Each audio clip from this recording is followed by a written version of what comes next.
సంగారెడ్డి జిల్లా పటాన్చెరు నియోజకవర్గంలోని రామచంద్రపురంలో వర్క్స్ చట్ట సవరణ బిల్లును ప్రవేశపెట్టడాన్ని నిరసిస్తూ పీఎం నరేంద్ర మోడీ దిష్టిబొమ్మకు చెప్పుల దండ వేసి దహనం చేసి అవమానించిన ముస్లింలపై కఠిన చర్యలు తీసుకోవాలని రామచంద్రపురం డివిజన్ అధ్యక్షుడు నర్సింగ్ గౌడ్ ఆధ్వర్యంలో రామచంద్రపురం పోలీసులకు బీజేపీ నేతలు ఫిర్యాదు చేశారు. ఈ సందర్భంగా ఆయన మాట్లాడుతూ వర్క్స్ సవరణ చట్టాన్ని ఆమోదించినందుకు దేశవ్యాప్తంగా హర్షం వ్యక్తం చేస్తుంటే రామచంద్రపురంలో కొంతమంది ముస్లింలు వర్క్స్ బోర్డు సవరణ చట్టం గురించి తెలియకుండా కావాలని తమ స్వప్రయోజనాల కోసం మోడీని అవమానించేలా ప్రవర్తించడం మంచి పద్ధతి కాదన్నారు. ఈ మేరకు రామచంద్రపురం పోలీసులకు ఫిర్యాదు చేసినట్లు చెప్పారు. ఈ రామచంద్రపురంలో ఒక కుటుంబానికి చెందిన ముస్లిం సోదరులు మాత్రం వాళ్ళకు జ్ఞానం లేకుండా వాళ్ళు ఏం చేస్తున్నారో వాళ్ళకి ఇంటికి జ్ఞానం లేకుండా ఇట్లా చేయడం చాలా బాధాకరం. మీరు బహిరంగంగా క్షమాపణ మోడీ గారికి క్షమాపణ చెప్పాలి, దేశ ప్రజలందరికీ కూడా క్షమాపణ చెప్పాలి. లేదంటే మేము భారతీయ జనతా పార్టీ కూడా ఊరుకునేది లేదని మీకు అందరికీ కూడా హెచ్చరిస్తున్నాం.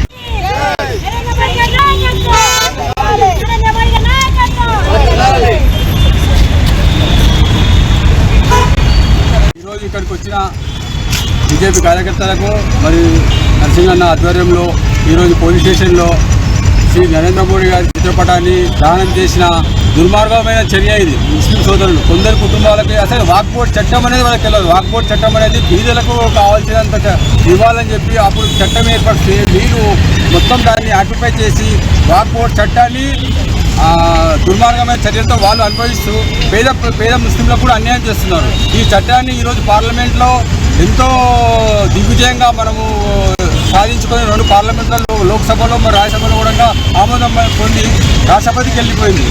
ఈ చట్టాన్ని గురించి బీద ముస్లిం ప్రజలకు మరి బీద కుటుంబాలకు ఎంతో ఉపయోగపడుతుంది.